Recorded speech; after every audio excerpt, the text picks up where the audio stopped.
But we don't, and we should never feel that we have to compromise our religion. We should never feel that we have to give up our deen. We should never feel that we have to change our whole religion in order to accommodate some ideology that, to tell you the truth, brothers and sisters, to tell you the real truth, democracy is falling apart. In many, many countries, you will find that democracy is failing. In fact, they are subtly, bit by bit, giving up on democracy. In fact, my personal belief is that there is no such thing as democracy anyway. It doesn't even exist. It doesn't even exist. What they have in the West, actually, in my opinion, is the illusion of democracy. It's the illusion of democracy. They make people think and believe that they have a choice, that they can influence things, but in reality, they can't change anything. The people who control the world are the same people who have always controlled the world.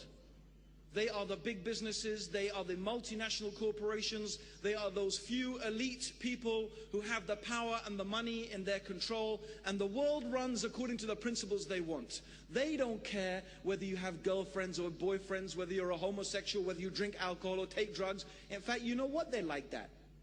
Because the more you follow that corruption, the more miserable your life will become. And the more miserable your life becomes, the more you need to fill your life with fashion, with film, with drink, with music, and with all the consumer things that they want you to say, look, buy this, buy that, have this, have that. That's the way to be happy.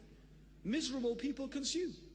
So actually it's for their benefit to create a society like that. So they imagine.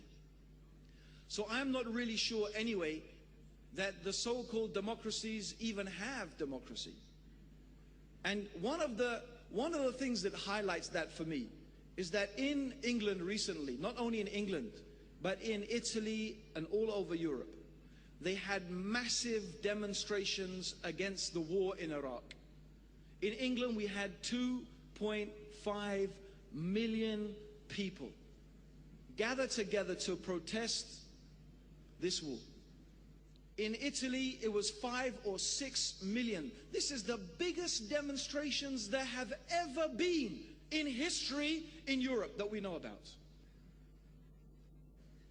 They found through polls that the majority, and in some cases the large majority of the population, opposed this action.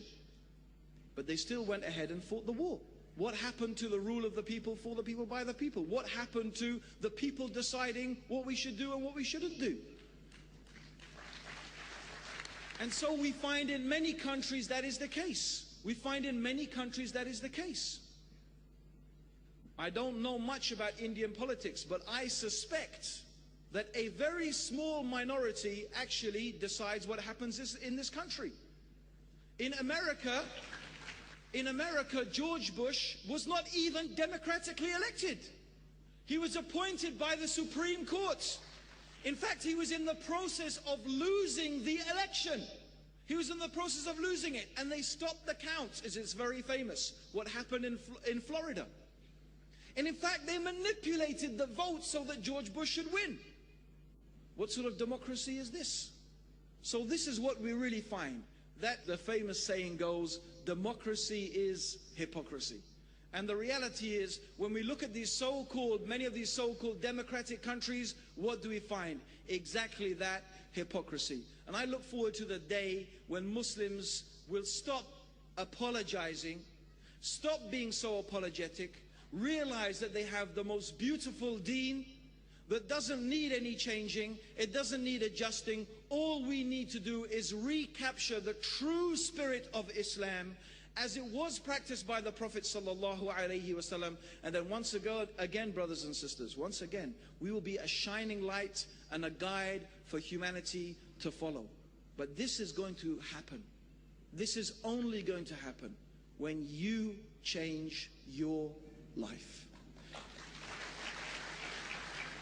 When you and me, brothers and sisters, when we implement Allah's law in our life, when we implement Allah's Sharia in our life, when we obey Allah, when we display the characteristics of gentleness and kindness and love and compassion and justice, yet at the same time firmness upon obedience to Allah, we will see that when we have established the Islamic State in our hearts, Allah will establish the Islamic State on the earth.